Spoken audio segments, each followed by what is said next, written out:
సాధారణంగా యుద్ధం ఎక్కడ జరిగినా సరే, అది ప్రత్యక్షంగా, పరోక్షంగా ఎంతోమంది కుటుంబాలకు కూడా నష్టం కలిగిస్తుంది. ఇప్పుడు జరుగుతున్నటువంటి ఇరాన్, ఇజ్రాయెల్ యుద్ధం కూడా అలానే పరోక్షంగా కొన్ని వేల కుటుంబాల మధ్య ఒక భయాందోళన కలిగిస్తుంది.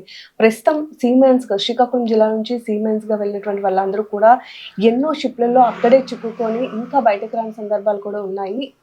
అలాంటి యుద్ధంలో చిక్కుకొని వాళ్ళ షిప్ నుంచి తప్పించుకొని బయటకొచ్చినటువంటి బాలు అనే వ్యక్తి గారి తల్లి మనతో పాటు ఉన్నారు. నిజంగా ఈ 10 రోజులు ఈ పీరియడ్ ఏదైతే ఉంటుందో వాళ్ళ షిప్‌లో ఉన్నన్నాళ్ళు వీళ్ళు పడినటువంటి భయం కానీ, లేదా వీళ్ళు పడినటువంటి ఆందోళన కానీ వర్ణనాతీతం అంటున్నారు. ఒకసారి అమ్మగారితో మాట్లాడదాం. అమ్మ నమస్తే. మీ పేరమ్మా? మైల్పిల్లి ఉమావతి. ఉమావతి గారు, బాలు గారు ఎన్ని ఇయర్స్ నుంచి సీమెన్‌గా చేస్తున్నారు? 12 సంవత్సరాలు అవుతుంది చేస్తున్నారు. మరి మా బాబు మాకు ఒక్కడేని మరి చేస్తున్నారు. ఇలాగే యుద్ధాలు అవుతున్నాయంటే మేము జడుచుకుని భయంతోనే ఉంటున్నాము. ఈలోపు మా బాబు షిప్ మీదే బాంబు పడ్డదనేసి అప్పుడే ఆ పిల్లడు వచ్చేసి వాళ్ళ బాబుకి ఫోన్ చేద్దామనేసి వచ్చి నిలబడ్డాడట.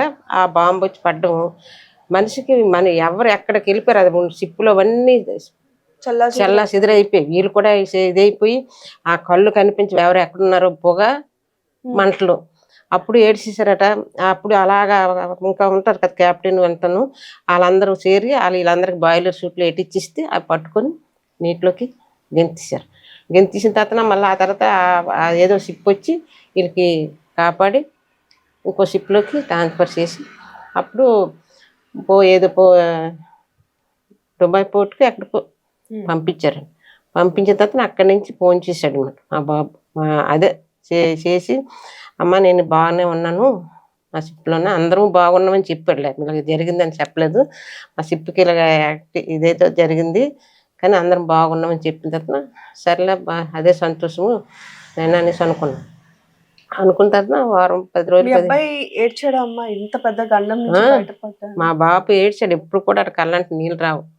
అలాంటిది ఆడు ఏడ్చుకొని ఇలా చెప్పాడు. మాకంతే మళ్ళీ జన్మ వచ్చింది, మేము అక్కడ ఎలాగ అయిపోయామంటే అలాగ అయిపోయాము బాంబు పడిన అంటున్నా.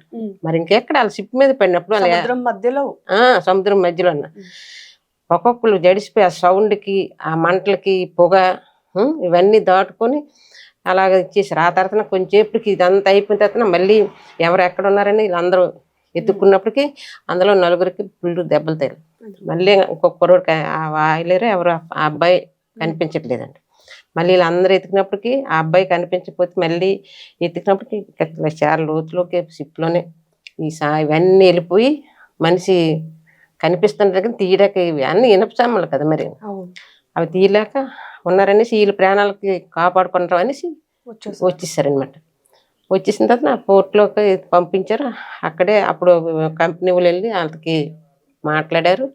అక్కడి నుంచి టికెట్ ఇచ్చి బొంబాయి పంపించారు. బొంబాయి నుంచి మనకి కలింగపట్నం ఇక్కడ పంపించారు. కానీ మీ కుటుంబ సభ్యులు అందరూ కూడా భయపడ్డారు. మా కుటుంబ సభ్యులు అందరం కూడాను జడిసిపోయి ఎలాగ ఉంటుంది ఏటనేసి చాలా భయంతో జడిసిపోయాము అసలు కంటాను.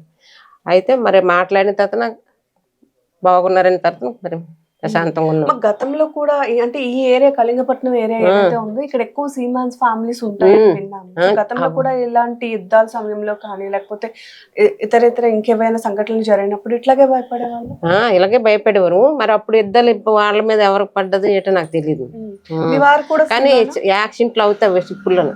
అలాంటప్పుడు ఇదే మా వారు చెప్పాను కదా యాక్సిడెంట్ అయిందంటే మాకు ఎవ్వరు ఏ కంపెనీ అదే అప్పుడు అక్కడ ఐఎంఎస్లోనే ఈ షిప్లోనే ఎక్కడ చేసేవారు కానీ మాకు ఏమి ఇవ్వలేదు. కానీ బాగుంటారు అనుకుంటే మనిషికి వయసు అయిపోయిన తర్వాత మనిషికి లోపల క్యాన్సర్ చదాలకు కర్రకు పెట్టేస్తే అలాగ మనకు తెలియదు కదా. మనిషి మాత్రం బాగానే ఉండరు లోపల నుంచి అలాగైపోతే అప్పుడు నేను ఫలానప్పుడు యాక్సిడెంట్ అయింది నాకు అనేసి డాక్టర్ చెప్పారనమాట. అయితే ఆ ఎఫర్ట్ నీకు ఇప్పుడు ఇదైంది అనేసి. సో చూస్తున్నారు కదా, ఇది ఒక తల్లి ఆవేదన. ఇలా కళింగపట్నం పరిసర ప్రాంతాల్లో ఏ ఇంటికి వెళ్ళినా సరే ఇంటికి ఒక సీమెన్ ఉంటారు. సో వాళ్ళ స్టోరీస్ అన్నీ కూడా ఇంత ఎమోషనల్గా ఉంటాయి. ముఖ్యంగా ఈ ఇరాన్ ఇజ్రాయెల్ సమయంలో కూడా ఎంతోమంది సీమెన్స్ ఇంకా అక్కడే చిక్కుకున్నారు. కొంతమంది అదృష్టం బాగుంది, చాలా వరకు ధైర్యంగా ఆలోచించి ఇలా బయటపడ్డారు. కానీ ఇంకొంతమంది ఇంకా కూడా అవే షిప్లలో ఇప్పటికీ కూడా ఉన్నారు. వాళ్ళు ప్రస్తుతానికి ఇంటికి కూడా రానటువంటి పరిస్థితులు ఉన్నాయి.